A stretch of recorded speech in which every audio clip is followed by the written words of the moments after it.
Hi friends అందరికీ. భార్య గర్భిణీగా ఉన్నప్పుడు భర్త ఇలా ఉండాలి. గర్భిణీ స్త్రీలు కోరిన కోరికలు తీర్చడం భర్త యొక్క ముఖ్యతనం. అలా చేయడం వల్ల చిరాయుష్మంతుడవు పుత్రుడు జన్మిస్తాడు. భార్య కోరికలు తీర్చకపోతే దోషం కూడా కలుగుతుంది.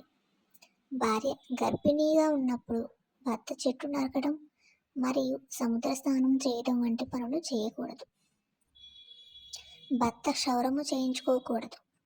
భార్య గర్భం దాల్చిన 6 నెలల తర్వాత భర్త క్షౌరము చేయించుకోరాదు. భార్య గర్భిణీగా ఉన్న సమయంలో శవాన్ని మోయడం వంటి పనులు చేయకూడదు. భార్య గర్భం దాల్చిన తర్వాత విదేశీ ప్రయాణాలు చేయడం మరియు భార్యను విడిచి దూరంగా వెళ్ళడం లాంటివి చేయకూడదు. భార్య గర్భం దాల్చిన 7వ నెల మొదలైనప్పటి నుండి క్షౌరము, తీర్థయాత్ర మరియు నావ ఎక్కుట వంటి పనులు దూరంగా ఉండాలి. గృహారంభము మరియు వాస్తుకర్మ కానీ చేయకూడదు. పర్వతారోహణము, యుద్ధము చేయటం వంటివి వాటికి దూరంగా ఉండాలి. భార్య గర్భంతో ఉన్నప్పుడు భర్త శవాన్ని అనుసరించి వెళ్ళరాదు. అలాగే ప్రేతకర్మలు చెయ్యరాదు.